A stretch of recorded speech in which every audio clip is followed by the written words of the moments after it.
This is my response to the affirmative case of the 55-mile-an-hour debate, and I will be presenting my negative argument. The affirmative side supports that the United States federal government make a national speed limit of 55 miles an hour. However, I have two main points and one rebuttal as to why we do not need to have the national speed limit set at only 55. My first point is that speed does not kill. My subpoint to this is that higher speed limits decrease fatalities.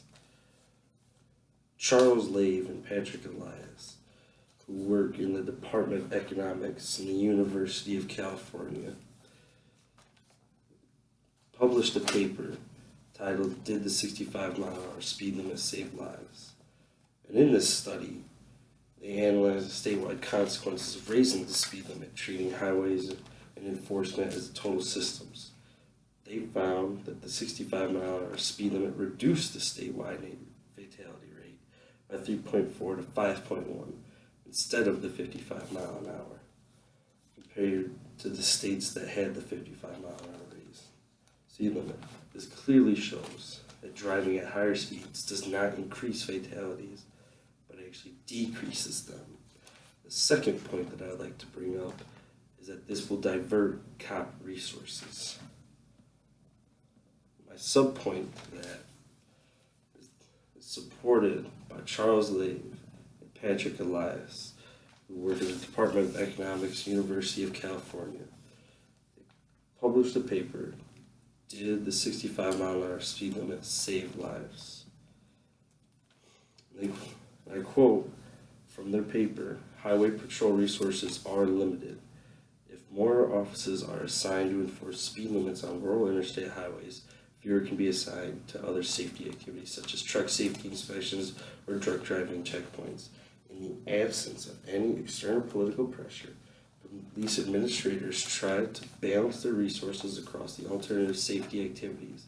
When the federal government threatens to impose serious financial penalties on states that do not meet a particular speed limit set criterion, the states may respond by altering the balance of their patrol activities."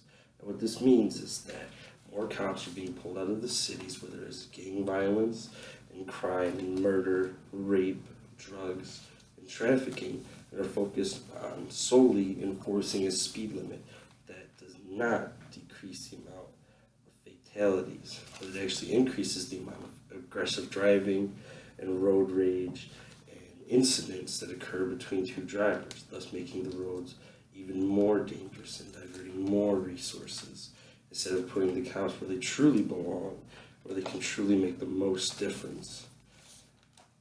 And the third point that I have, which is a direct rebuttal to the third point of the affirmatives case, and this is the lowering the speed limit. They talked about how lowering the speed limit will reduce the dependency on foreign oil. However,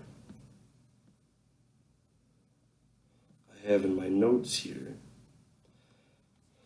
that lowering the speed does not actually save fuel and reduce our need to depend on foreign oil. Stephen Moore, Director of Fiscal Policy Studies at the Cato Institute, in his policy analysis, number 346, as a fuel-saving measure, the 55-mile-per-hour speed limit was unquestionably a bust. The DOT estimated that the speed limit reduced U.S. motor fuel consumption by no more than 1%.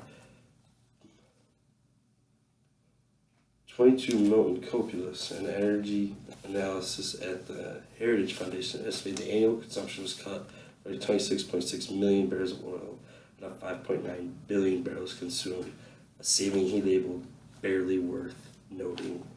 Now this clearly shows that by lowering the speed limit, there is no major cut in the amount of oil that we are using in the U.S., therefore still requiring us, therefore not even changing the fact actually that we are relying on foreign oil by any means in lowering the 55 lowering the speed limit to 55 miles an hour. And actually, they talk about the war and future conflicts when the recent wars that have been started were not over oil, but over weapons of mass destruction, which have nothing to do with the oil crisis that we have or any of the oil consumption that we go through. It was purely based off of whether or not the country had weapons of mass destruction or communism. While it may have shifted to a dependence on foreign oil and our interests may have turned, the affirmative side's final point has no basis to do with the conflicts we are actually experiencing with these other countries. They are just subpoints, and that is why we firmly believe the United States federal government should not enforce a 55-mile-an-hour speed limit.